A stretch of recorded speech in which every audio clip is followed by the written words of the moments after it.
comienza el espacio con información sobre temas jurídicos. Derecho a la radio. Con el análisis, la voz y el enfoque de especialistas en el derecho, la aplicación de la justicia y el respeto a los derechos humanos. Derecho a la radio, donde el ejercicio de la justicia es el ejercicio de la libertad.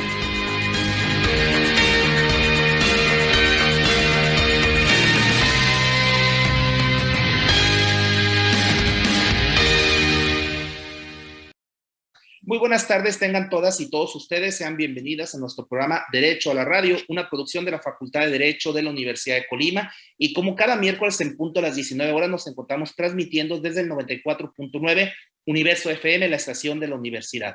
También lo hacemos a través del Facebook Facultad de Derecho Oficial y de nuestro canal de YouTube Facultad de Derecho UCOL. Bueno, y como cada programa se encuentra con nosotros nuestra amiga Bárbara Mancera. Hola Bárbara, muy buena tarde. Hola, Enoch, buenas noches, ¿cómo estás? Te saludo con mucho gusto a ti y hay que invitar a nuestra audiencia a sintonizar la retransmisión de este programa como cada sábado en punto de la 1 de la tarde, ¿en dónde? En esta misma estación radio de la Universidad de Colima 94.9. Bienvenidos. Y además el día de hoy vamos a abordar un tema denominado derecho energético.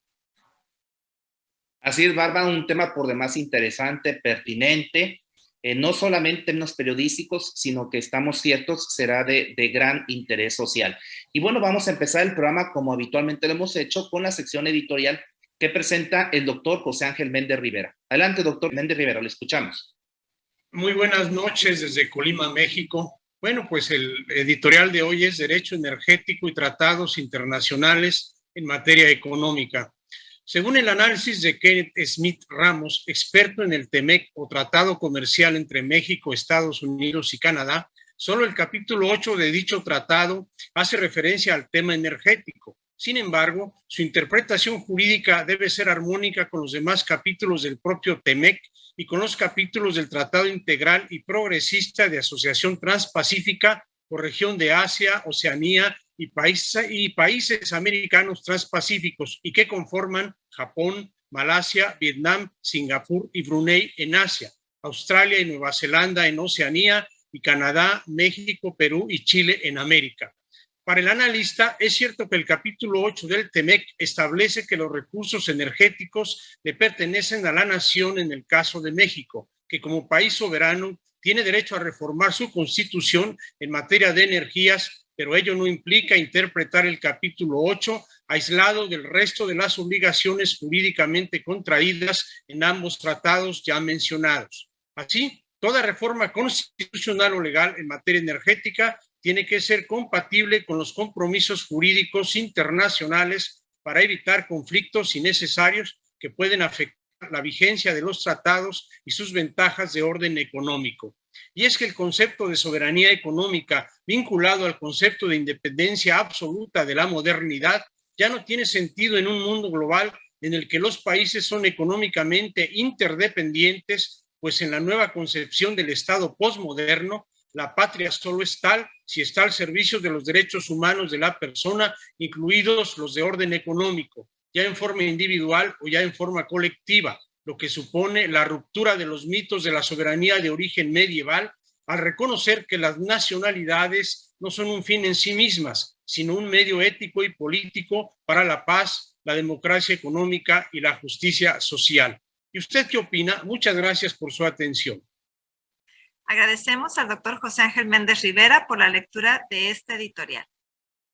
Así es, Bárbara. Y bueno, si estás de acuerdo, continuamos ahora con la sección de entrevista. Nos da mucho gusto recibir en este programa a la doctora María del Pilar Rodríguez Ibáñez. Ella es coordinadora de la maestría en Derecho Energético y Sustentabilidad de la Facultad de Derecho y Criminología de la Universidad Autónoma de Nuevo León. Bienvenida, doctora. Este es tu programa Derecho a la Radio. Muchas gracias, doctor Enoch. Buenas tardes. Bienvenida, doctora. Y bueno, para entrar en materia, ¿nos puede compartir a nosotros, a la audiencia, qué debemos entender por derecho energético o derecho de la energía propiamente dicho también? Claro que sí, con mucho gusto. Bueno, pues partiría de comentar a la audiencia que debemos entender por derecho energético aquel tipo de derecho que establece las reglas para que el suministro final de energía a los usuarios sea seguro, económicamente eficiente y sostenible medioambientalmente. Y una parte importante de este derecho energético tiene que ver con la regulación de las actividades energéticas.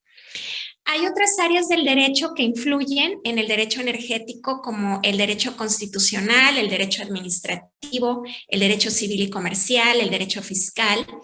Y hay una interesante e importante interconexión con el derecho ambiental, pero también con otras áreas que no son propias del derecho, como la economía, la administración y gestión de proyectos, las finanzas, la estrategia, entre otras.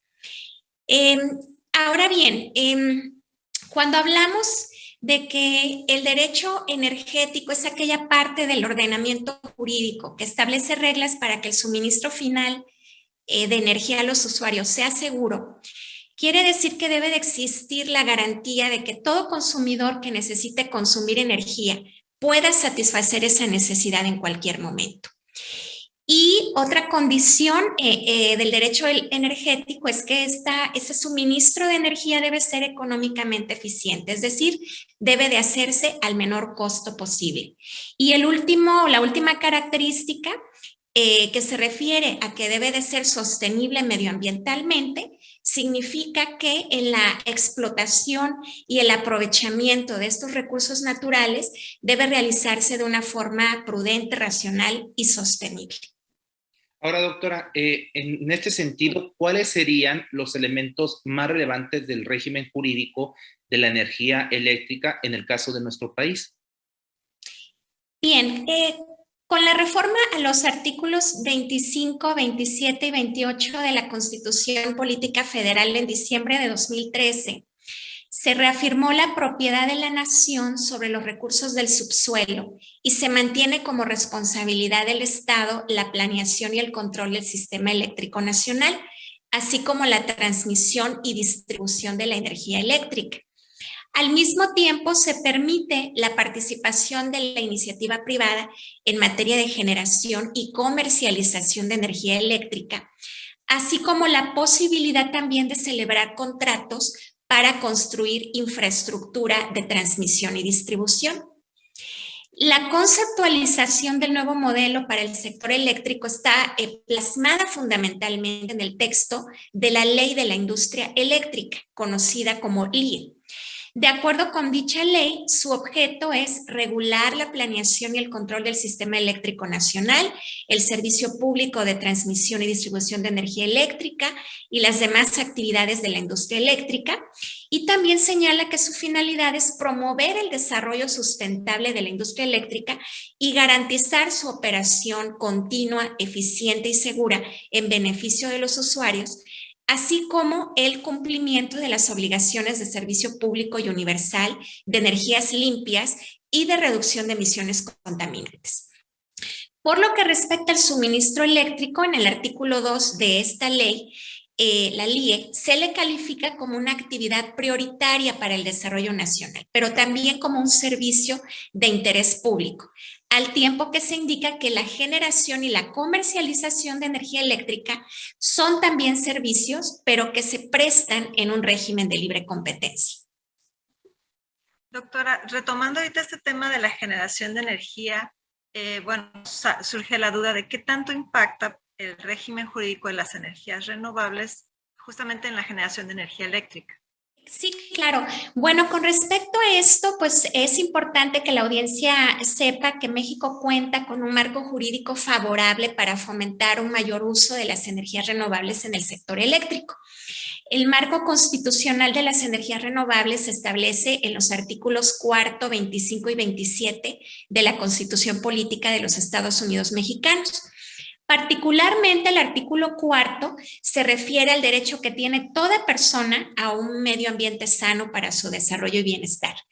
Y el artículo 25 introduce el principio de sustentabilidad.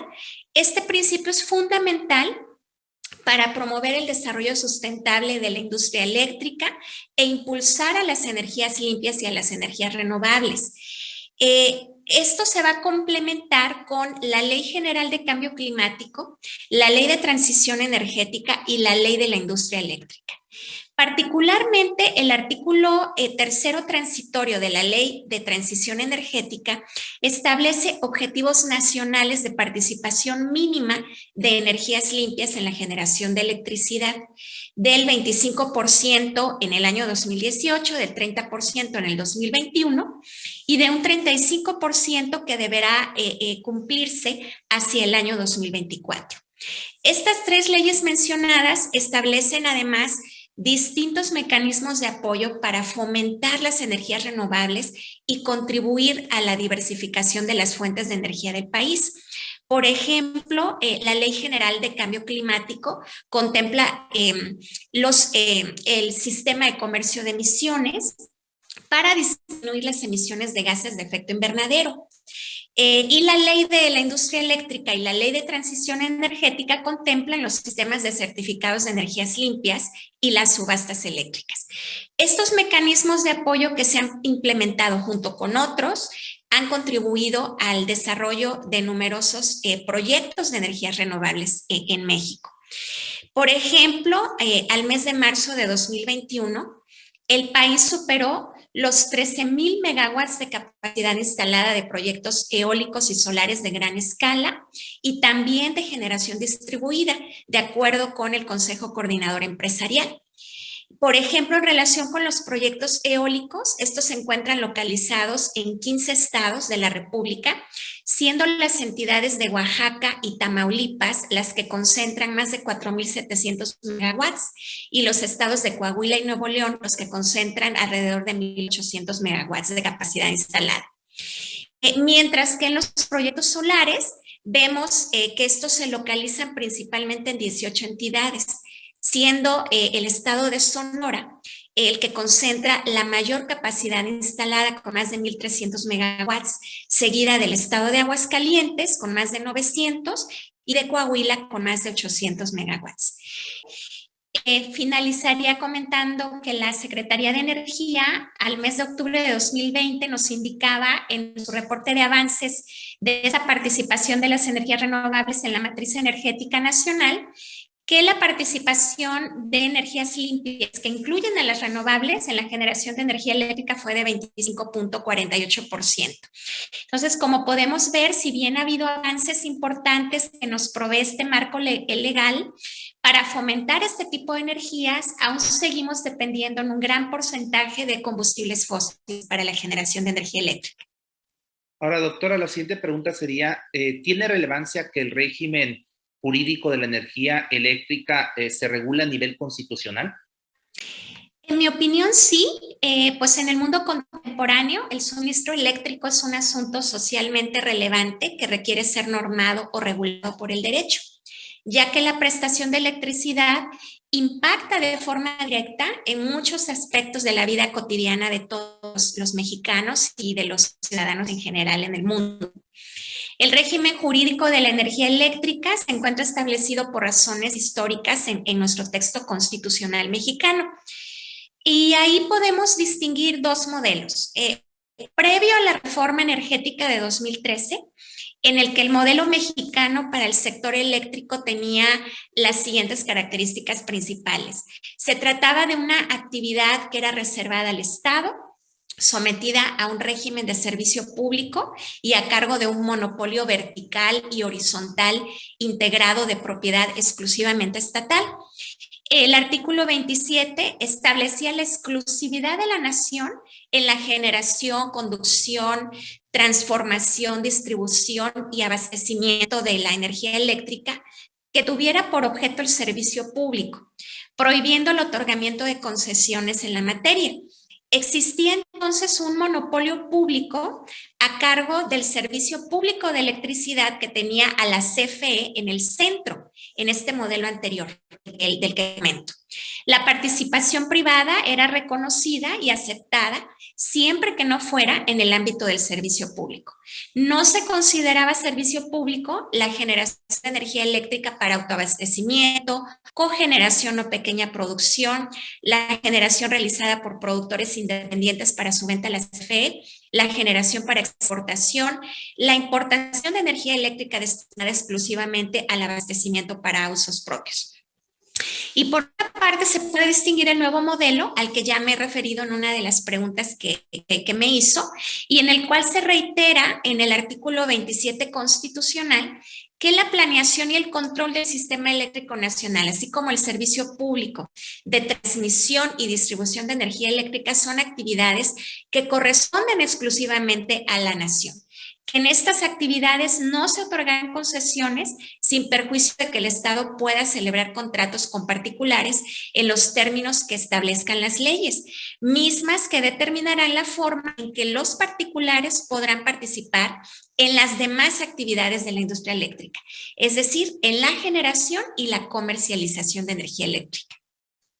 Doctora, unos minutos antes de terminar con este bloque de entrevista, ¿nos puede compartir, a partir de este nuevo modelo que usted nos está mencionando, el derecho a las energías puede ser solo un derecho de rango constitucional o tiene alcances de derechos humanos?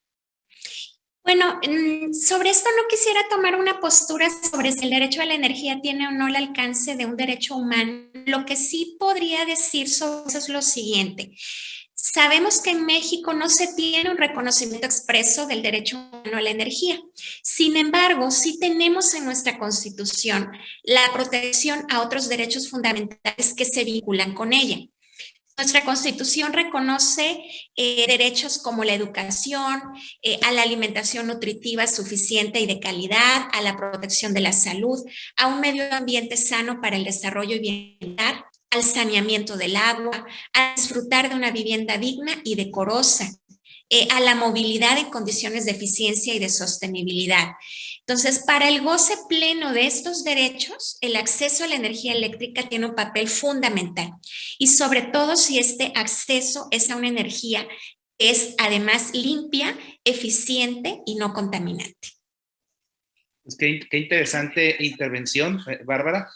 Tenemos todavía un minuto, si estás de acuerdo, Bárbara, le pediremos a nuestra invitada si nos puede compartir en este minuto que resta para concluir con la entrevista, doctora María del Pilar, una reflexión final sobre este tema.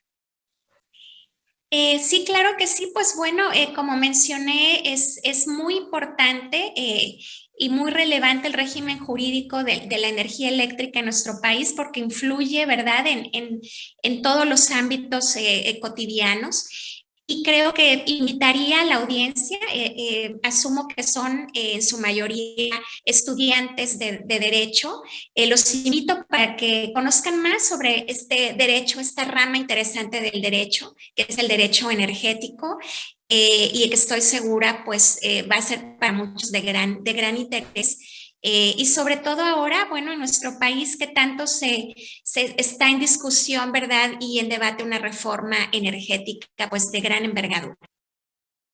Le agradecemos mucho esta entrevista que usted nos concedió, doctora. Y bueno, toca el momento de despedir justamente a la doctora María del Pilar Rodríguez Ibáñez. Recordemos, ella es coordinadora de la Maestría en Derecho Energético y Sustentabilidad de la Facultad de Derecho y Criminología de la Universidad Autónoma de Nuevo León. Muchas gracias, doctora. Muchas gracias a ustedes por la invitación y un abrazo muy afectuoso a toda su audiencia y bueno, mi agradecimiento y reconocimiento a la Facultad de Derecho de la Universidad de Colima, una universidad hermana. Gracias. Derecho a la radio, donde el ejercicio de la justicia es el ejercicio de la libertad. Continuamos en breve.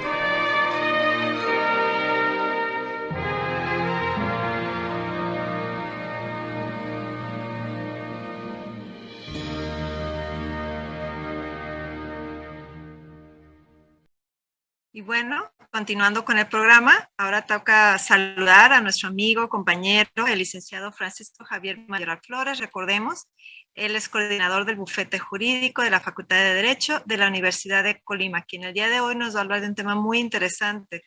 ¿Cómo está, maestro? Bienvenido. Hola, muy buenas tardes. Es un gusto poderles saludar.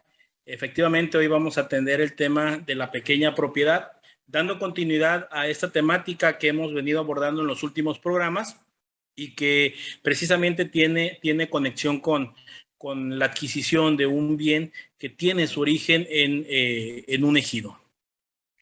Ahora, licenciado, una pregunta recurrente de nuestros usuarios es justamente ¿cuál es el procedimiento para solicitar la integración de una pequeña propiedad?